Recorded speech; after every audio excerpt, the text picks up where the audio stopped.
Welcome to Anime Fanfiction Audiobook. Do not forget to like and subscribe. Chapter 15, The Tea Party Invitation. Knuckle, Vongola Primo's son guardian. The undefeated boxing champion, but he was too strong that he accidentally killed his opponent in a boxing match, and then he put down his boxing gloves for good and became a priest, never returning to the boxing ring. But this was the world of pirates, and there was no need for him to hold his fists back. Here, he could pursue his goal again, becoming the strongest. There is no point in this confrontation. If you don't take back your false accusation on Vongola just now, I will have to take you down. At this time, Knuckles seemed really serious. At first, he didn't really care, but the two fellows in front of him kept making false accusations on Vongola. This made him lose his patience. As the guardian of the family, he didn't care if people accused and made fun of him, but he could no longer tolerate it once they made fun of his family. Because Vongola family was a place where people like him, who served as a guardian, entrusted their beliefs. Can I take it as the Vongola family's declaration of war with our Charlotte family? Oven, who had golden orange hair that was arranged into 3 curved sections, had a fierce look in his eyes. He stared at the priest from top to bottom, and a cold voice came out of his mouth. As the 4th son of the Charlotte family, although he was only in his 20s, he had killed hundreds if not thousands of pirates. He was quite famous in the New World. He might not be able to defeat Vongola Giotto, who was once a crew member of the Pirate King's ship and had a bounty of 500 million, but he couldn't care less about the rest. Not to mention the seemingly weak nameless scoundrel in front of him, even Fran, who had a bounty of 330 million, didn't faze him. Declaration of war, you said? You already declared war on us, Vongola family, from the moment you stepped on Second Island and asked us to give up our food every month. Suddenly, along with this voice, Giotto also appeared in everyone's vision. His footsteps were steady and powerful, and he did not show any fear at all. He just didn't want to directly face Big Mom at this time, but if he really had to face her, then it wouldn't be a big deal. Vongola. Our arrival represents Mama's will. As a member of the Pirate King crew, you should be aware of Mom's strength, right? If you fight against our Charlotte family, then your Vongola family and this island will sink to the bottom of the sea. Daifuku readied his hands near his belt, ready to fight. His words were full of threats. We can set aside your subordinate's insolence, but I suggest that you consider the request carefully. Otherwise, you will be crushed by our mother even if you have a bounty of 500 million. He had never seen Giotto fight and did not know how strong Giotto was. However, he was well aware that Giotto was no match for his mother, no matter how skilled he was. After all, only a few pirates could rival his mother in this era. As for the 500 million belly bounty, that guy called Don Shinjo also has a 500 million bounty. Will he be able to defy Mama, though? What if I refuse? A cold light flashed in Giotto's eyes. The pressure from him showed the difference between him and the two. At the same time, the surrounding Vongola members in suits raised their hands at the same time. They were trained by Reborn, so they didn't care whether the enemy was a big pirate or not. They only ought to follow their boss. No enemies would get in their boss and Vongola family's way. Facing the enemy with only a sword and a gun, not caring who the opponent was. Fran really wanted to complain, but he held back as this wasn't the right time. If the enemy really wanted to fight, then he'd keep his boss company until the end. He also stood beside Giotto. Although he seemed lazy, his eyes were like a cobra, locking onto Daifuku and Oven. He would not hesitate to attack if the enemy made the slightest move. He believed that the young Daifuku and Oven wouldn't be able to see through his illusion. You guys are looking down on me. Oven suddenly lost his temper. He was about to attack Giotto out of anger, but Daifuku stopped him. Compared to Oven, Daifuku was obviously much more rational. He cared about the Charlotte family, but he was also aware of the current situation.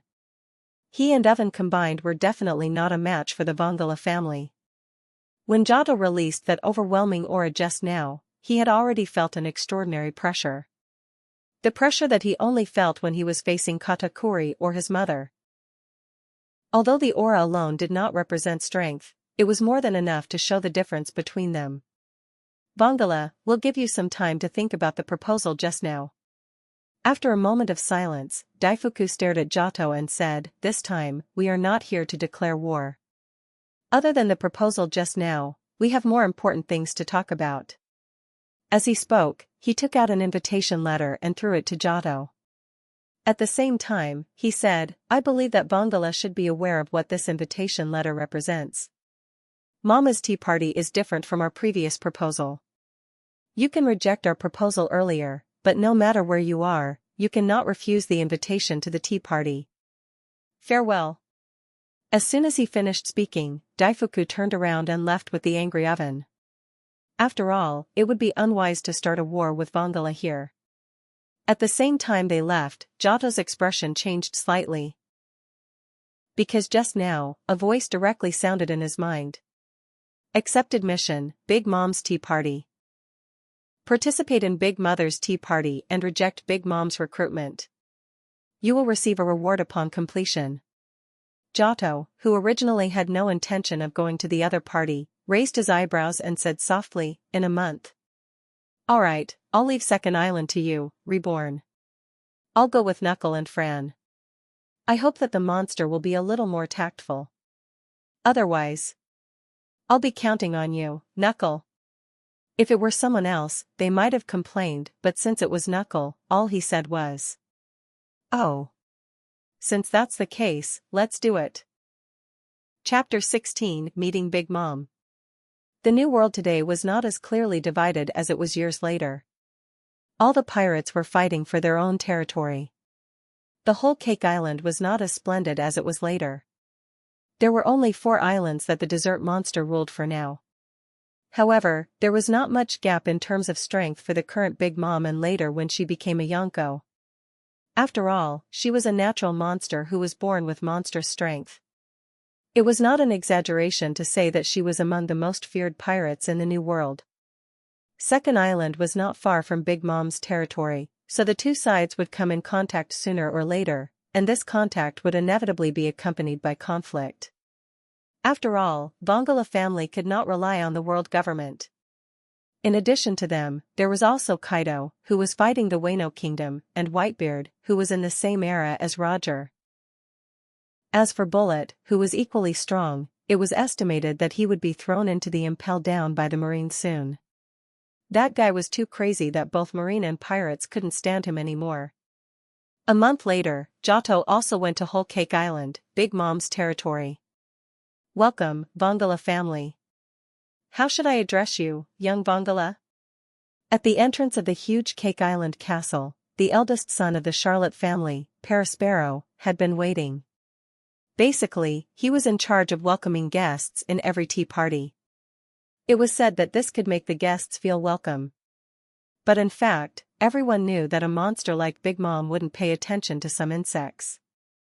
The Vongola family, on the other hand, in her eyes, they were like a slightly larger that deserved a little attention. Save the unnecessary pleasantries. Just take us to Big Mom.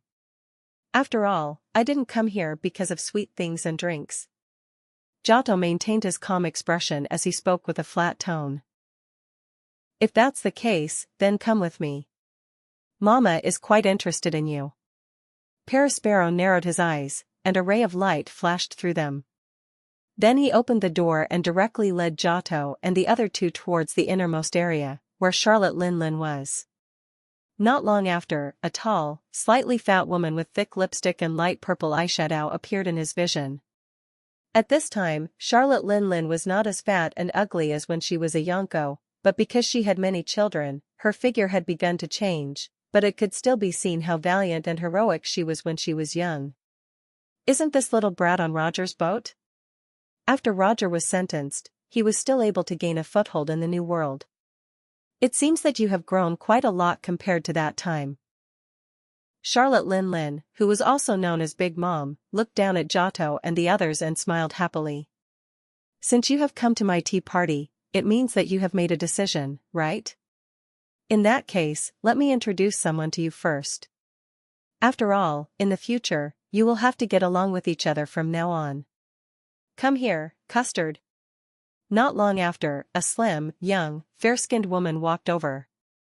She had a pair of brown eyes, short, violet hair adorned with a flower, and she wore a purple-pink bodysuit with matching elbow-length gloves and a belt around her waist.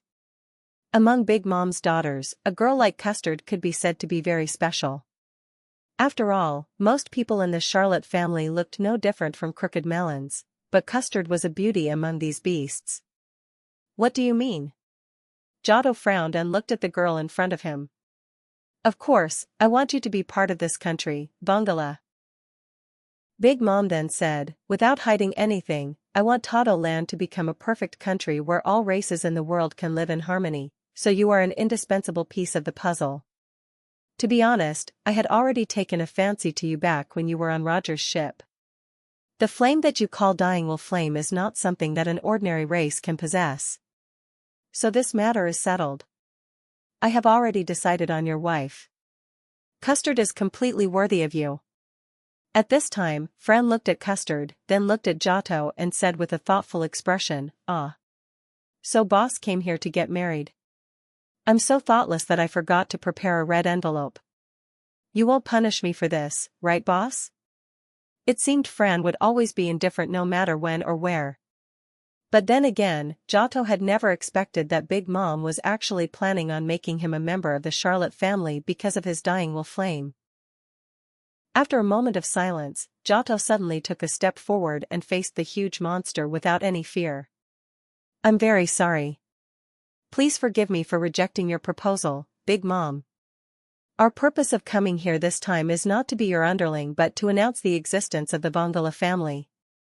From now on, the area around Second Island will be under our protection. If you cross the border, Vongola family won't hesitate to declare war against Toto Land. If they really wanted to start a war, the current Vongola would definitely be at a disadvantage in terms of quantity, but he'd make it up at quality. If you take back what you just said right now, I can pretend that nothing happened, Vongola. Today is my tea party.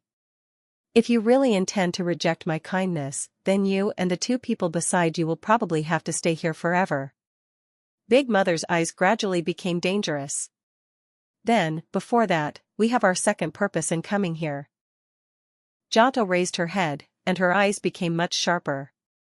If you want to fight, choose the battlefield in your territory, where we can clash our fists to our heart's content. Upon hearing this, the veins on Big Mom's forehead bulged, and her expression instantly became ferocious. Her color of Supreme King Hockey swept across the surroundings in an instant. Then, she suddenly stood up and shouted, Napoleon! Thank you for listening. Do not forget to like and subscribe.